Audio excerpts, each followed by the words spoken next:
Yeah. Day 2. Wanted to get my taxes done today. That didn't happen. I forgot that I had never done this before. Guys, just pay somebody to do it. You already know that. You're like, why is this dude trying to be a hero? And I'm really not. I'm not trying to be a hero. I just thought, I don't know what I thought. Let my cat out here for like 10 minutes. I got a kitten, right? Look at this shit. Jumped up on the speaker box. I look up at her. She's just sitting there all, you know, hey, look at me, I'm cute. I'd seen today when I walked by the rear of the, you know, the back of the car, I seen a bunch of little naps in the top of it. I'm like, what the this mother. Long story short, I had to take another trip. And this is just basically a mock-up, because if there's one thing I've learned about doing systems, I know some of you guys are like, nah, man, I don't mess with systems, and I get that, I really do. They're not everybody's cup of tea. I'm really not a big wiring guy myself, but I'm definitely. Don't tell me I just scratched my favorite pair of glasses. I did too. Unbelievable. Through a razor blade. What do they hit? My sunglasses. Yeah, so I get it, you know, it's not everybody's cup of tea, because it's a lot of work. It really is, dude. Car stereo installers do not get enough credit, man, because this shit is a pain in the ass. So, aside from the shit I talked about already with the speakers being too deep, you know, in the hatch area is not, you know, it's shallow. Plus, you got that padding in there if your car still has it. It's, yeah, it's tough. And then, of course, those. I forgot that I needed to do a 4-channel amp. I mean, you guys, there's plenty of videos out there, but you have to have 2 sets of RCAs, and you need to have more than just 2 channels in the amp itself, the head unit. Mine only has a rear channel, which the RCAs are powering the rear amp. Then I have a front channel, so that means I had to split the front channel, which means I had to run Y adapters to the RCAs and 2 sets of RCAs. I could have ran the Ys at this end. I ran to Walmart less than an hour ago, and all they had was 1 set of female to males, so I had to go with male to female, whatever. Either way, the wires ran up at the head unit, which I hope doesn't cause a problem. My common sense says it shouldn't. I just mocked up all the speaker wiring for the amp, you know, again, to power I got to put that Fosgate back in there. The thing sounded like shit. To be honest, when I ran this system just off the head unit, once you got into the volume on these speakers, it sounded like shit. And I was really like, what the? But then I remembered and did some reading, and it's because it needs an amp. The speakers need an amp. Otherwise, when you get into that high volume, they're just going to sound like shit. The bass is going to start getting distorted. So, yeah, we're here. I got to put that little Fosgate back in the dash, and I just had to run, because I'm running 2 amps, I had to run this, which is another reason why I had to go to Walmart. I had to run this block here. I ran the 4-channel amps power wire into the left of it right there, and then the you know, the big 4-gauge stuff is from, you know, this amp, and then that runs out to the underneath the firewall, which of course is, so I've got, that's a fuse block too. It's got 2 60 amps or 2 30 amp fuses. So then we got a big 120 up here on this 4-gauge stuff that runs directly to the battery. But again, just mocking it all up. I mean, I still have the ground mounted there. This ground, I decided that's a black wire, so this has got to be a ground. I didn't feel like cutting this and finding a new spot for it, so I just popped it there. Hopefully it's good. The remote from this amp, again, I snaked through here. It's tied in right there with a butt connector, and so the remote will run both amps, turn them both on at the same time. Let's see. I just got to put that Fosgate back in the dash. I'm about to put one in the interior because I'm excited. I got the the low profile Corbeau seat tracks. They came about, I don't know, they came on Friday of last week, and the seats showed up today. It's been about 10 days since I ordered them. Each one of the seats has this like crease right here, man. It's a little concerning, but I'm assuming it's because of the way they were packed. They were both in that box. It's 8 o'clock, 8:30, maybe going on 9 at this point. My phone is running low on storage because I keep filming on my phone, even though I told myself I was going to use one of 2 of these cameras. They've been really good to me through the RC stuff. But yeah, so here I am with my phone, and they're here. I kind of want to see one in the car because that gray is not really what I expected. It's almost more of a green gray, which either way, I'm going to make it work. Like I was saying before, if I mentioned this, I'm going to go with the removing the leather back here and go with the Corbeau covers if I can't deal with it. But it's definitely, you see that the different shade. I mean, I'm not like, oh my god, I wish I didn't do this. I just didn't realize it was going to be that color. They looked a lot lighter in the photos. So we're going to see. I'm going to pop one in there. I just set that C-track in.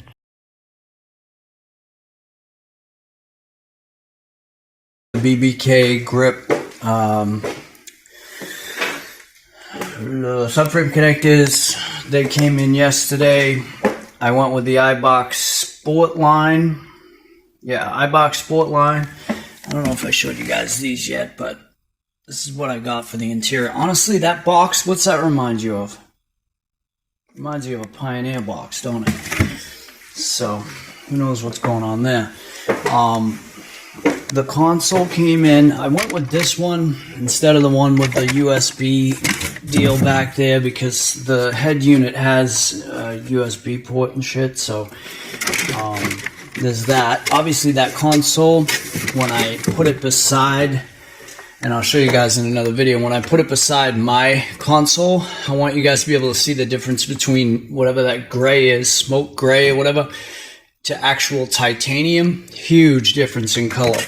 And I've been trying to find a video that shows all 3 colored panels. So one of you big shots out there, if you guys could line up 3 different, all the colors, the opal, the smoke, and the titanium, so everybody can kind of really see the difference between the 3, that'd be cool. And I mean, it may sound cheesy, but it's definitely, I think, going to help some people. I've never had this on my car before, but I figured why not. So I bought that. Comes with a little seal, a little gasket, and it does come with the bolt. It just doesn't come in the box. They just threw it in the big box that all this shit came in. So there's that. I did go with a dash pad. I know I talked to you guys about some of the wrinkles, and you can honestly see them if you can see them from here. Some of the wrinkles in that dash pad, again, probably being a little bit ridiculous, but I have to paint the top anyway and get that glue shit that's on there off. So while I'm in there, I figure I'll do this dash pad. And unfortunately, I found out after the fact that American Muscle sells titanium dash pads. They sell the different color options. Unlike LMR, you simply get gray. So I may return this. I'm not sure. I bought all new spring perches, I guess, if you will, the whole kit. I didn't go with the polyurethane or whatever the hell it is, prothane, that really hard shit. Everybody seemed to be complaining about it. It was half the price as this stuff. This is the OEM type stuff, the real rubber, which it feels great, but it was $90. So I'm hoping that's worth it. But just this alone, this piece here, in comparison to how it looks in the pictures, it looks really hard and looks like it would make noise, to be honest with you. The mini antenna. What else is in there? I think that's it. All right, boys. It's a Wednesday night, and I am struggling because that was last night's progress. But when I got to looking, I got to seeing what is now way worse, but I was seeing a gap there.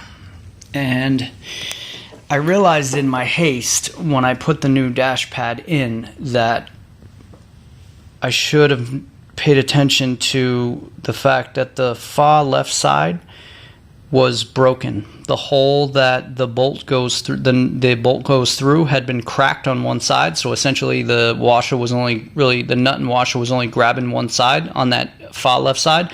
But the only good one was this right side. The middle one had a crack in it as well. The actual plastic behind it had a crack in it.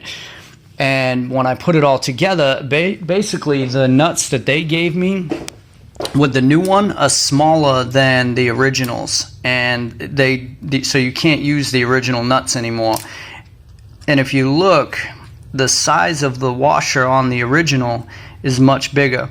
Well, I imagine the reason for that is because you're having to tighten the piss out of that thing, and you're going to break the plastic around it if you don't have something decent there. So basically what happened was this little washer and nut just sunk right through the plastic. It cracked it, and it wasn't holding tight. So now I need to use this nut again, but a big-ass washer.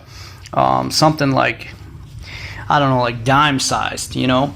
So I figured you guys should know about this. If you're putting in a dash pad, don't do what I did and just ignore the shape that the panel behind it is in, for one, and two, maybe go with a bigger washer than they gave you for all 3 points, because you're pulling that bolt, for one, that is like embedded into this foam, you know, whatever this thing is made out of, it's embedded into it. So I was hesitant on how tight I should go with it, because I don't want to pull it out of it, you know. And also the piece of plastic that it's being, you know, pulled up towards is like paper thin and 30 years old. So just keep that in mind.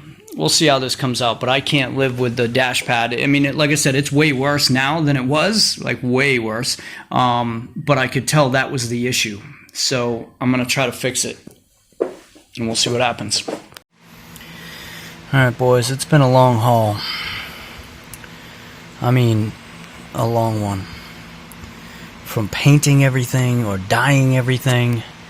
This is a brand new dash pad, freshly dyed dashboard.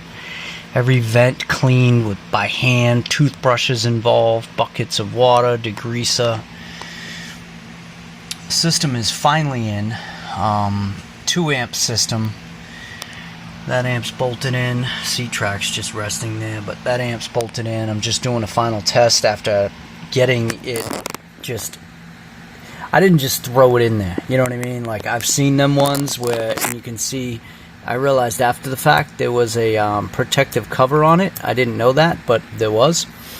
And so, long story short, if you do buy this in-car radio, there is a protective coating on it, and you can peel it off. I hope that's a protective coating anyway. It's looking for a GPS signal. That's all wired up. Well, let's see what it finds. I didn't even mean to do that, but that's what it's doing right now. It's in my garage, so we'll see. I'm not really expecting too much as far as the GPS is concerned. We'll see. Oh, they got one. Look at that. Whoa, that's my address. If you stayed this long, I appreciate it. And I figured I'd add some pictures of some of the LMR premix titanium paint and how it looked. I mean, of course, my interior, like most of us, was a few different shades of gray, and being I had to dye some of the new stuff, I figured I may as well just paint all of it, and you'll see it really is a testament to how nice this paint is, because it came out great. That's the new dash pad, and of course the new console, cup holder console, and then the actual outer portion of it. I ended up repainting the black portion of it. The Corbeau seats, after they came out of that box and sat for a few days, they look great. They weren't all warped and goofy looking. The color, again, I'm still not overly excited with, but it is what it is.